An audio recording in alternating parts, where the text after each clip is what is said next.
Miarahaba antsika rehetra manaraka an'izao direct ataoko izao androany alarobia fa 13 ny volana Jiona 2024. Andefa invitation kely vetivetika dia mihaona amintsika rehetra vetivety .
Zay faly miarahaba antsika rehetra.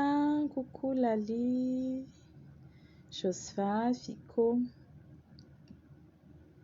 Patrick, Irina, coucou Irina, Jean-Luc, Yery, Bruno, Tsiry, présent mihitsy ie. Fitianiko kely na zavatra ho resahantsika dia mikasika ny Covid-19 mazava ho azy mbola ao anatin'ny confinement tsika izao mbola ao anatin'ny état d'urgence dia tsy maintsy miresaka an'io tsika satria misy zavatra manahirana ao. Hiresaka momba ny test ataon'ny IPM Charles Mérieux ary LA2M tsika.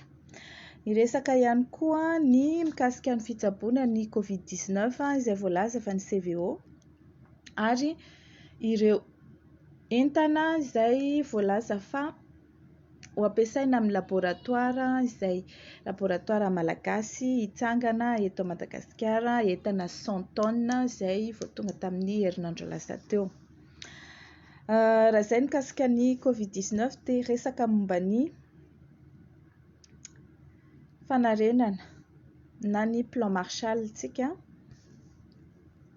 dia inona ny tena ao anatin'izany plan Marshall izany hiresaka momba ny fanamboarana fiara gasikara tsika dia hiresaka ihany koa mikasika ny lalàna momba ny contrefaçon izay publiena tamin'ny herinandro lasa teo dia hiresaka momba ny Tranmay Etseroa.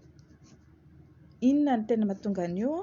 Misy antony ve sa miala mively rano dia vely afo fitondrana mitondra lapoasy? Tsy haintsika fa ho jerentsika eo. Dia hiresaka ny fetim-pirenena isika amin'izao fa 80 taona ny fahaleovan-tena izao dia mbola veriko ihany inona no fahaleovan-tena ananantsika.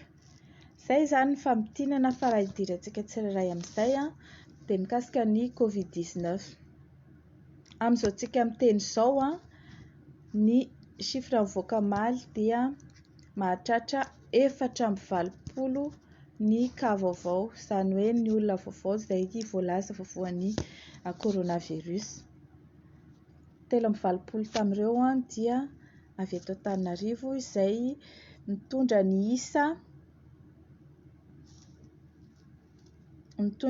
isa eto amintsika azafady raha ohatra ka diso kely izy fa misy isa mifangojo manko tamin'ny herinandro ka tsy haiko intsony hoe firy ny tena marina fa 1700 zany 1750 ny hitako farany dia miampy an'ireo angamba izay dia efa 1800 mahery.